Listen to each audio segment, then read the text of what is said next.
राधे कृष्ण दोस्तों। आज की कहानी का नाम है स्वभाव। कोमल जी बहुत ही सुलझी हुई औरत हैं। आज उनके घर में उनकी सबसे छोटी बहू का आगमन हो चुका था। कोमल जी के 4 बेटे हैं, 3 का विवाह हो चुका था और आज सबसे छोटी बहू भी आ गई। कोमल जी बहुत खुश थी। चलो, अब उनकी जिम्मेदारी पूरी हो गई। कोमल जी की कोई बेटी नहीं थी। बेटी को पाने की ख्वाहिश में ही उन्होंने 4 बेटों को जन्म दिया था। लेकिन अब उन्हें पता चल चुका था कि शायद उनके भाग्य में बेटी है ही नहीं और उन्हें बुढ़ापे में बहू के रूप में ही बेटियों का सुख प्राप्त होगा। कोमल जी अपनी बहू को अपनी बेटियों की तरह ही प्यार करती थी और उनका बहुत ख्याल रखती थी। सारी बहुएं भी कोमल जी का बहुत ख्याल रखती थी क्योंकि वह सास नहीं, एक माँ की तरह उन्हें प्यार करती थी और उन्हें कभी ऐसा लगा ही नहीं कि वह अपने ससुराल में हैं। कोमल जी ने घर का माहौल ऐसा बना रखा था कि सब एक दूसरे से मिलजुल कर रहते थे। किसी को किसी से भी कोई दिक्कत नहीं थी और कोई लड़ाई झगड़ा भी नहीं था। कोमल जी ने हमेशा एक सामंजस्य अपने परिवार में बिठाकर रखा था ताकि उनके जीते जी परिवार में कोई भी परेशानी ना आए। कोमल जी के चारों बेटे अपना अपना अलग अलग बिजनेस करते थे। कोमल जी के पति भी अपना बहुत बड़ा बिजनेस चलाते थे। उनकी दूसरी बहू के आने के कुछ दिनों बाद ही कोमल जी के पति का देहांत हो गया। कोमल जी शुरू में तो बहुत टूट गई, पर उनकी बहू ने उनका बहुत साथ दिया और उनका ध्यान रखा। उनका ध्यान बटाने के लिए ससुर जी का बिजनेस उन्हें संभालने को कहा तो कोमल जी ने बोला कि मैं यह नहीं कर पाऊंगी। तो दोनों बहू और चारों बेटों ने बोला, आप ये कर सकती हैं माँ, और इससे आपका मन भी शांत रहेगा। और कोमल जी ने अपने पति का बिजनेस धीरे धीरे संभाल लिया और इस तरह से वह भी खुश रहने लगी। कोमल जी के पति ही सारे घर की जिम्मेदारी संभालते थे। उनके बेटों का उन्होंने अलग अलग बिजनेस करवा दिया था और सबके बिजनेस अच्छे चल रहे थे। घर भी उनका काफ़ी बड़ा था जिसको उन्होंने सोच समझकर बनवाया था, जिसमें उन्होंने 4 अलग अलग फ्लैट निकाल रखे थे और साथ ही एक बहुत बड़ा घर था जिसमें करीब 10 कमरे थे। 2-2 कमरे हर बेटे को और 2 कमरे कोमल जी और उनके पति के लिए थे। यह सब एक ही बाउंड्री में था। कोमल जी और उनके पति ने काफ़ी सोच समझकर इस तरह का घर बनवाया था ताकि उनके बाद उनके बेटों में कोई भी लड़ाई झगड़ा ना हो और वह आसपास ही साथ साथ रहें। इसलिए चारों फ्लैट बिल्कुल बराबर एक से बने हुए थे। कोमल जी और उनके पति का यह कहना था कि जब तक साथ रह सकते हैं हम इस घर में रहेंगे, उसके बाद सब अपने अपने फ्लैट में प्यार मोहब्बत से रहना, कोई लड़ाई झगड़ा कभी नहीं होगा। सब बेटों का बिजनेस भी समय रहते कोमल जी और उनके पति ने अलग अलग करवा दिया था ताकि उनके बीच में कभी कोई मनमुटाव ना हो और सब अपना अपना कमा खा रहे थे। क्योंकि कोमल जी का संयुक्त परिवार था तो घर का सारा खर्चा कोमल जी और उनके पति ही चलाते थे। अपने व्यक्तिगत खर्चे बच्चे खुद उठाते थे। इस तरह से बहुत अच्छे से इनका परिवार चल रहा था। किसी को किसी से कोई शिकायत नहीं थी। कोमल जी ने बहू पर कोई रोक टोक नहीं की थी। हर काम के लिए नौकर थे और किसी के ऊपर किसी काम का अतिरिक्त बोझ भी नहीं था। कुल मिलाकर बहुत ही अच्छा और प्यारा परिवार था। अब अपने सबसे छोटे बेटे की शादी करने के बाद कोमल जी को ऐसा लगा कि उन्होंने गंगा नहा लिया और सबसे छोटी बहू के घर आ जाने के बाद उसकी प्यारी सूरत देखकर तो कोमल जी मानो खुशी से फूली ही नहीं समा रही थी। उन्हें लग रहा था कि उनका परिवार आज पूरा हो चुका है। बस उनके परिवार को किसी की नज़र ना लगे। बाकी की 3 बहुएं भी बहुत खुश थी। ये अब सारी देवरानी जेठानी मिलजुल कर बहुत मज़े करेंगे और हमेशा साथ साथ रहेंगे। लेकिन कोमल जी की छोटी बहू बस देखने में ही खूबसूरत थी, लेकिन वह मन ही मन बहुत काली थी जिसे कोई समझ ही नहीं पाया था और किसी को यह आभास ही नहीं था कि छोटी बहू के रूप में घर में एक घर फोड़ू प्रवेश कर रही है जो इस घर को बर्बाद करके रख देगी। और कुछ ही दिनों में छोटी बहू ने अपना असली रंग दिखाना शुरू कर दिया। सबसे पहले तो छोटी बहू ने इस बात पर हल्ला मचाया कि बाकी भाभीयों के रूम में बहुत अच्छा इंटीरियर है और मेरे रूम में क्यों नहीं है। यह तो जानबूझकर किया गया है क्योंकि वह सब चालाक हैं और मेरा पति बेवकूफ़ है। इस तरह की बातें कोमल जी के घर में पहली बार किसी बहू ने की थी। छोटी बहू की बातें सुनकर कोमल जी को पहली बार बहुत गुस्सा आया। उन्होंने अपने छोटे बेटे मोनू की तरफ देखा। मोनू की हिम्मत ही नहीं हुई अपनी पत्नी पूजा से कुछ भी कहने की, क्योंकि वह बहुत ही तेज जबान की और मीठा मीठा बोलकर अपने मुंह से मीठा जहर निकालती थी। मोनू ने बेबसी से माँ की ओर देखा तो माँ को समझ में आ गया कि पूजा किसी को कुछ नहीं समझती है, ना ही अपने पति को और ना ही किसी और को। उन्हें अपने छोटे बेटे के लिए भी तरस आ गया था। आज कोमल जी के घर में पहली बार ऐसे घर तोड़ने वाली बातें हुई थी। उन्होंने उसे तुरंत वहीं पर समाप्त कर देना सही समझा, नहीं तो उनका इतना अच्छा परिवार जो आज तक मिलजुल कर रह रहा था बिखर जाता। इसलिए उन्हें थोड़ा सख्त होना जरूरी था। उन्होंने बहुत ही सख्त आवाज़ में अपनी छोटी बहू पूजा से बोला, तुम्हारी हिम्मत कैसे हुई ऐसी बातें करने की। इस घर में किसी बहू के साथ कोई भेदभाव नहीं हुआ है, और रही इस घर की बात तो यह घर मेरा है और इसमें सबके लिए बराबर के 2 रूम हैं और इस घर का सारा खर्चा मैं उठाती हूँ अपने पैसों से। लेकिन अपने व्यक्तिगत खर्चे बेटे बहू स्वयं उठाते हैं। शायद मोनू ने तुम्हें बताया नहीं होगा, सबको एक जैसे 2-2 रूम शादी के बाद मिले थे। अब किसने अपने रूम में क्या इंटीरियर करवाया है वह उनका अपना फैसला है और उन्होंने अपने पैसों से करवाया है। तुम्हें भी वैसे ही रूम दे दिया गया जैसे बाकी लोगों को दिया गया था। अब तुम उसमें जो करवाना चाहो करवा सकती हो, लेकिन इसके लिए बाकी बहू को ताना मारने की ज़रूरत नहीं है। लेकिन कोमल जी जितना समझ रही थी, छोटी बहू उतनी शैतान नहीं थी, बल्कि उससे कहीं ज़्यादा शैतान थी। उसने बोला, क्या मैंने देखा था कि बाकी जेठानियों ने अपने पैसों से इंटीरियर करवाया है? वैसे भी जो बहू पहले आती है वह ससुराल का अधिक से अधिक पैसा हड़प लेती है। मैं नहीं मानती कि उन्होंने अपने पैसों से करवाया होगा, बल्कि उसके पैसे आपने ही दिए होंगे। तो मुझे भी मेरे रूम में इंटीरियर चाहिए और मैं अपने पैसे नहीं खर्च करने वाली। आपको उसके पैसे देने पड़ेंगे और मैं कुछ नहीं सुनना चाहती हूँ। ऐसा कहकर वह अपने रूम में चली गई।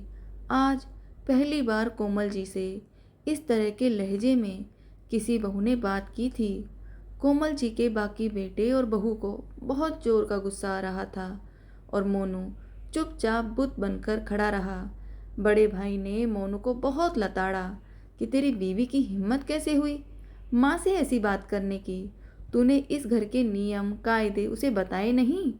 माँ ने कभी किसी बहू के ऊपर कोई बंदिशें नहीं लगाई, लेकिन इसका मतलब यह नहीं कि कोई भी बहू माँ को कुछ भी उल्टी सीधी बातें सुना देगी। उनमें से मझली बहू छोटी बहू के रूम में घुस गई। उसे अच्छे से खरी खोटी सुनाने लगी कि तुम्हारी औकात नहीं है मम्मी जी को कुछ भी बोलने की। तुम्हें पता भी क्या है मम्मी जी के बारे में? कल तो तुम आई हो और आज तुम इस घर पर अपना हुक्म चलाने लगी। खबरदार, जो आइंदा मम्मी जी से इस लहजे में बात की। हाँ, हमारे रूम में अच्छा इंटीरियर है जो हमने खुद अपने हिसाब से और अपने पैसों से करवाया है। तुम भी करवा लो, तुम्हें किसी ने रोका है क्या?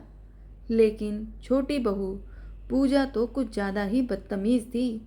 उसने धक्का देकर मझली बहू को अपने रूम से निकाल दिया और बोला, तुम्हारी हिम्मत कैसे हुई मेरे रूम में मुझसे बिना पूछे अंदर आने की? आइंदा ऐसी गलती मत करना। यह मेरा रूम है और यहाँ मेरी इजाज़त के बिना कोई भी अंदर नहीं आ सकता। यह देखकर तो कोमल जी के तन बदन में आग लग गई कि अपनी जेठानी के साथ छोटी बहू ऐसा कैसे कर सकती है और इतने अभद्र भाषा का प्रयोग कोई कैसे कर सकता है। यह कैसी लड़की इस घर की छोटी बहू बन गई है। अब तो इस घर की बर्बादी निश्चित है। और कोमल जी उदास होकर अपने कमरे में चली गई। मझली बहू के साथ ऐसा व्यवहार करने पर मझली बहू की आंखों में आंसू आ गए। बड़ी बहू और तीसरे नंबर की बहू तुरंत मझली बहू के पास गए और उसे संभाल लिया।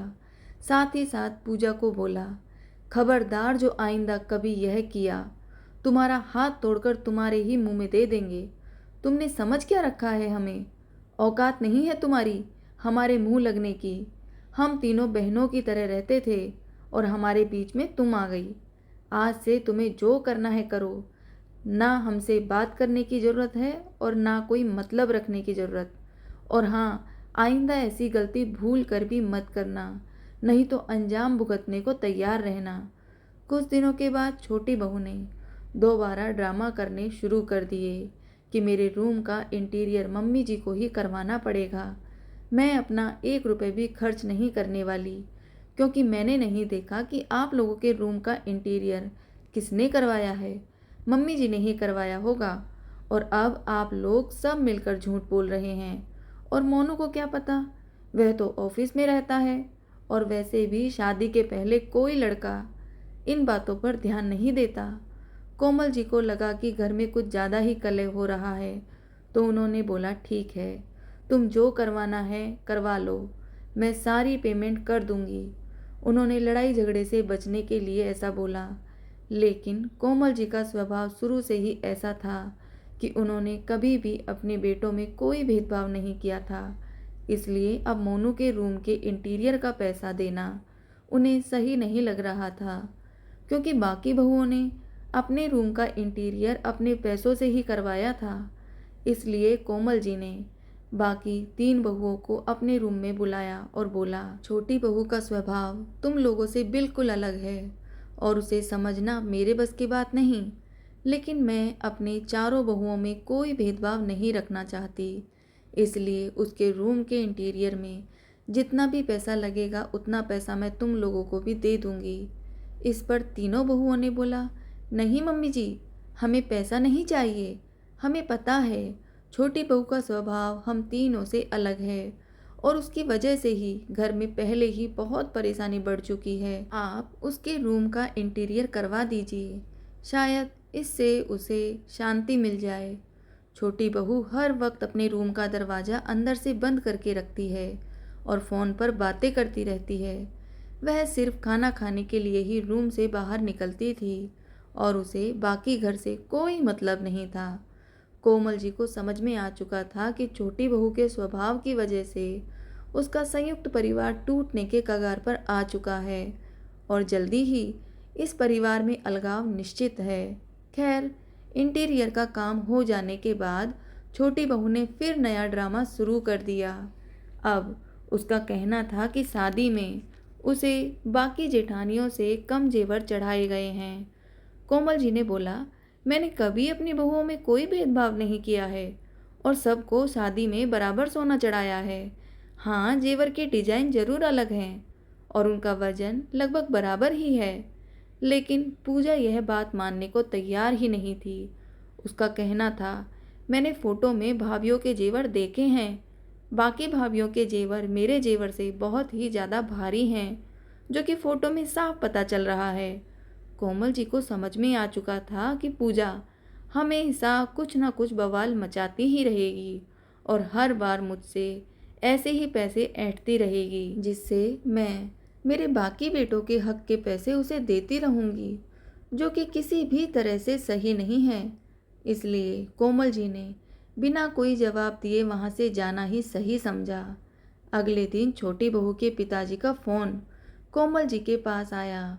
थोड़ी बहुत औपचारिक बातें करने के बाद उन्होंने भी वही बात कही कि आपने मेरी बेटी को बाकी बहू से कम जेवर चढ़ाए हैं, तो आपका ऐसा भेदभाव करना सही नहीं है। अब कोमल जी को समझ में आ चुका था कि पूजा का स्वभाव ऐसा क्यों है।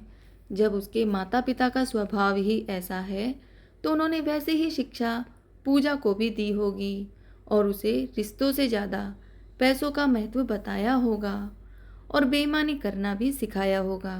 अब कोमल जी को यह समझ में आ गया था कि यह सब पूजा जानबूझ करके कर रही है, ताकि सास की कमाई के अधिक से अधिक पैसे उसके पास पहुंच जाएं। इसलिए कोमल जी ने अब सोच लिया कि वह अब पूजा बहू की कोई भी फिजूल की मांगे नहीं मानेगी। और उन्होंने पूजा के पिता से बोला कि आपको और आपकी बेटी को जो करना है कीजिए, मैं आपकी कोई भी बात नहीं मानने वाली। अगले दिन पूजा के पिताजी कोमल जी से मिलने आ गए और फिर वही बातें बोलने लगे कि आपको अपने सारे बेटे बहू को बराबर ही देना चाहिए, कम ज़्यादा नहीं देना चाहिए। मेरी बेटी इस घर की सबसे छोटी बहू है, तो इसके पहले की बहुओं को आपने क्या क्या दिया क्या नहीं दिया यह तो हम नहीं जानते, लेकिन वह बोल रही है कि उनके जेवर इससे भारी हैं, तो सच ही बोल रही होगी ना। तो आप उसको भी उसके हिस्से का सोना दे दीजिए। यह अच्छी बात नहीं होती है अपनी बहुओं में भेदभाव करने की। कोमल जी ने बोला, मैं अब आपकी बेटी को कुछ नहीं देने वाली। उसका पति कमाता है, उसकी जो इच्छा है वह अपने पति से पूरी करवा सकती है, कोई रोक टोक नहीं है। मोनू ने पूजा के पिता को सफाई देनी चाहिए, तो पूजा मोनू से तुरंत ही लड़ने लगी और उसे बुरा भला कहने लगी। मोनू को फिर चुप ही रहना पड़ा, क्योंकि पूजा इतनी बदतमीज लड़की थी कि उसके आगे कोई भी जबान खोला तो वह उसको कुछ भी बोल देती थी, चाहे वह उसका पति या उसकी सास क्यों ना हो। और अपने बेटे की मजबूरी कोमल जी बहुत अच्छे से समझती थी। उन्हें यह पता था कि उनका बेटा एक बुरी लड़की के जाल में फंस चुका है और यह उनकी गलती है, लेकिन वह भी क्या कर सकती थी। कोई किसी का चेहरा और आवाज़ ही सुन सकता है, उसका काला दिल तो नहीं देख सकता ना। लेकिन कोमल जी ने सोच लिया था कि अब वह उसकी नाजायज़ मांगों के लिए आगे नहीं झुकेगी। पूजा के पिताजी ने बोला कि यदि आपका यह कहना है कि आपने सब बेटों को बराबर सोना दिया है, तो फिर आप अपनी बाकी की बहुओं के जेवर और मेरी बेटी के जेवर तुलवा कर देख लीजिए। तो कोमल जी ने बोला, बिल्कुल नहीं, मैं आपको कोई सफाई क्यों दूं कि मैंने बराबर दिया है या नहीं। मेरा दिल जानता है मैंने बराबर सोना दिया है और इसके लिए मैं किसी को कोई भी सफाई नहीं देने वाली, और ना ही मेरी कोई बहू अपना कोई जेवर निकालेगी। मेरे लिए मेरे चारों बेटे बहू बराबर हैं और बराबर रहेंगे। जिसे मानना है मानो और जिसे नहीं मानना ना मानो। मैं किसी को कोई सफाई देने के लिए बाध्य नहीं हूँ, लेकिन फिर भी एक बार मैं फ़ोटो ज़रूर देखना चाहूँगी, जिसे देखकर आप और आपकी बेटी यह बवाल मचा रहे हैं। ज़रा मैं भी तो देखूँ। पूजा के पिताजी ने अपने मोबाइल में पूजा की शादी के वक्त की उसकी बड़े जेठानी ने जो जेवर पहना हुआ था वह दिखा दिया, जो कि काफ़ी बड़ा हार था और काफ़ी भारी कंगन थे। पूजा की सास उसे देखकर मुस्कुराने लगी और बोली, यह आपकी बेटी ने जिस जेवर को देखकर मेरे ऊपर इल्ज़ाम लगाया है, वह जेवर मेरी बहू के माता पिता ने उसे उसकी शादी पर दिया था, जो कि मेरे दिए गए जेवर से 2 गुने वजन के हैं, और उसके माता पिता ने उसे दिया है। तो इस हिसाब से तो आपको पूजा को जेवर देने चाहिए, ताकि आपकी बराबरी की ख्वाहिश पूरी हो जाए, कि उसे तो उसके मायके से इतने भारी जेवर मिले ही नहीं हैं जितने कि मेरी बाकी बहुओं को मिले हैं। ऐसा मैं नहीं बोल रही हूँ, ऐसा आपकी बेटी और आप खुद बोल रहे हैं। और अब हमें आपको और आपकी बेटी को कोई सफाई नहीं देनी। आपकी बेटी मेरे घर में पूरी तरह से आज़ाद है, वह चाहे तो रह सकती है, हमें उससे कोई दिक्कत नहीं। लेकिन अब वह अपनी फिजूल की मांगे हमारे आगे नहीं रखेगी। हम उसकी कोई नाजायज़ मांग पूरी नहीं करने वाले, क्योंकि ऐसा करना मेरे बाकी बेटे बहुओं के साथ नाइंसाफ़ी होगी। क्योंकि मेरी संपत्ति पर मेरे चारों बेटों का बराबर का हक है, और मैं किसी एक बेटे और बहू को बार बार उस संपत्ति में से कुछ बड़ा हिस्सा दे कर के अपने और बेटे और बहुओं के साथ गलत नहीं करना चाहती। और ना ही मेरी संपत्ति का अभी कोई बंटवारा हो रहा है। यह सब मेरे जाने के बाद ही होगा, जो कि मैं जाने से पहले सारा इंतजाम करके जाऊंगी। आपकी बेटी की वजह से मेरा इतना प्यारा परिवार बिखरने की कगार पर आ गया है। तो अब मैं कुछ सख्त फैसला लेने जा रही हूँ। आपकी बेटी और दामाद अब मेरे इस घर में नहीं रह सकते। हाँ, मुझे मेरे छोटे बेटे मोनू से बहुत प्यार है और मैं उसकी मजबूरी समझती हूँ, पर मैं एक बेटे के प्यार में अंधी होकर बाकी बेटों पर अत्याचार होते नहीं देख सकती। आपकी बेटी बहुत ही बदतमीज और मुंह फट किस्म की लड़की है, जो कि कभी भी बड़े छोटे का लिहाज तक नहीं करती। और अब मेरा यह फैसला है कि आपकी बेटी मेरे घर में नहीं रहेगी, बल्कि अपने फ्लैट में जाकर रहे, या उसे जहाँ जाना है वहाँ जाकर रहे, लेकिन मेरे घर में अब उसके लिए कोई जगह नहीं है। इस पर पूजा ने चिल्ला कर कहा, अरे ऐसे कैसे? बाकी बहू आपके घर में ऐसो आराम से रहें, आपके खर्चों पर पलें, और मैं और मेरा पति अपने फ्लैट पर रहें, ताकि अब अपना खर्चा भी हम खुद चलाएं और फ्लैट का किराया भी हाथ से चला जाए। यह क्या बात रही? मैं भी यहीं रहूंगी जैसे बाकी बेटे बहू रहते हैं। मैं अपने पैसे फालतू में खर्च क्यों करूं और अपने घर का किराया फालतू में क्यों अपने हाथों से जाने दूं? इस पर कोमल जी ने कहा, बाकी बेटे बहू अपने दायरे में हैं और छोटे बड़े का लिहाज करते हैं, मिलजुल कर आपस में प्यार मोहब्बत से रहते हैं, ना कि खुद को इस घर का मालिक समझकर रहते हैं। क्योंकि इस घर की मालकिन मैं हूँ, और जब तक मैं जिंदा हूँ और मैं ही रहूँगी, यह घर मेरा है और इस घर की मालकिन मैं हूँ, तो यहाँ वही होगा जो मैं चाहूँगी। तुम हो कौन जो खुद को इस घर की मालकिन समझ रही हो और यहाँ के फैसले ले रही हो? बहुत दिनों से मैंने तुम्हारी बदतमीजी बर्दाश्त कर ली, यह सोचकर कि शायद तुम सुधर जाओ, लेकिन मुझे पता है कुत्ते की दुम कभी सीधी नहीं होती, तो तुम कभी सुधरने वाली नहीं हो। अपना बोरिया बिस्तर समेटो और मेरे घर से निकलो। यह मेरा घर है, मेरे पैसों से बना हुआ है और मेरे पैसों से चलता है, और मैं किसी के ऊपर आश्रित नहीं हूँ। अपना बिजनेस खुद चलाती हूँ और मेरे घर में वही रहेगा जिसे मैं चाहती हूँ। जिसे मैं नहीं रखना चाहती वह मेरे घर में नहीं रह सकता।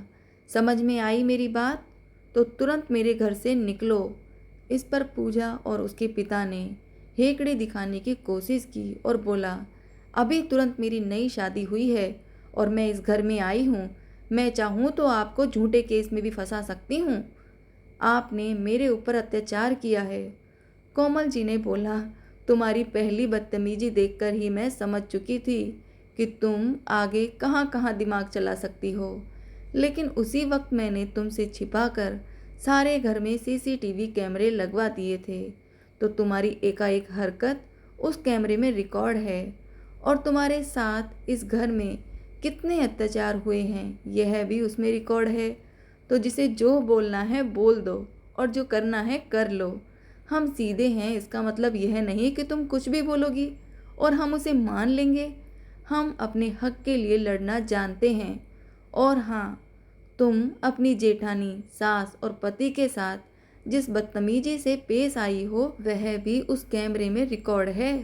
और यदि पढ़ी लिखी होगी तो तुम्हें बहुत अच्छे से पता होगा कि घरेलू हिंसा का केस सिर्फ तुम ही नहीं कर सकती, तुम्हारा पति भी तुम्हारे ऊपर कर सकता है, क्योंकि तुमने उसके ऊपर बहुत अत्याचार किए हैं। तो तुम्हारी भलाई अब इसी में है कि सुधर जाओ, क्योंकि हम सीधे साधे लोग हैं, प्यार मोहब्बत से रहते हैं, और तुम्हारी वजह से इस घर में नफ़रत की दीवार पैदा हुई है। अपने हक के लिए तो कोई भी लड़ेगा, फिर हम पीछे कैसे रह सकते हैं? तो यदि तुम चाहती हो तो हम इसके लिए भी तैयार हैं, और तुम्हारी सारी हेकड़ी हमने ना निकाल दी तो देख लेना। पूजा और उसके पिता के पास कोमल जी की बातों का कोई जवाब नहीं था। मोनू अपनी माँ को देखकर मुस्कुरा रहा था और इशारों में बोल रहा था कि माँ, आपने जो कुछ भी किया बहुत अच्छा किया, इन लोगों को इसी जवाब की ज़रूरत थी। कोमल जी ने पूजा से बोला, तुम्हें 2 घंटे का समय देती हूँ, मेरा घर खाली करो, जहाँ जाना है जाओ, लेकिन इस घर में अब तुम नहीं रहोगी। 2 घंटे के बाद मुझे तुम इस घर में दिखनी नहीं चाहिए, नहीं तो पुलिस को बुलवाकर तुम्हें धक्के देकर बाहर निकलवाना ही पड़ेगा। अभी तक तो बहुत तुम्हारी हेकड़ी देख ली, अब तुम मेरी हेकड़ी देखना कि मैं क्या कर सकती हूँ। कहकर कोमल जी अपने रूम में चली गई। आज पूजा और उसके पिताजी का दाव उन्हीं के ऊपर पलट गया था। उन्होंने सोचा कि डरा धमकाकर वह कोमल जी से अधिक पैसे निकलवा लेंगे, लेकिन यहाँ तो कोमल जी ने उसे घर से ही निकाल दिया। मोनू का फ्लैट किराए पर लगा हुआ था, जो कि तुरंत ही खाली नहीं हो सकता था। मजबूरी में पूजा और मोनू को एक किराए के घर में शिफ्ट होना पड़ा। कहाँ तो पूजा ने कोमल जी से अधिक पैसे ऐंठने की सोची थी और कहाँ उसे किराए के घर में जाना पड़ा। उस घर में तो वह ऐश की जिंदगी जी रही थी। हर काम के लिए नौकर चाकर थे, दिन भर एसी रूम में पड़ी रहती थी। घर खर्च के नाम पर भी कोई खर्चा नहीं था। अब तो घर का किराया भी दो और अपना खर्चा भी खुद चलाओ। अब ऊंट पहाड़ के नीचे आ चुका था। तो दोस्तों, आपको आज की कहानी कैसी लगी कमेंट में ज़रूर बताएं। धन्यवाद दोस्तों। जय श्री राधे कृष्ण दोस्तों।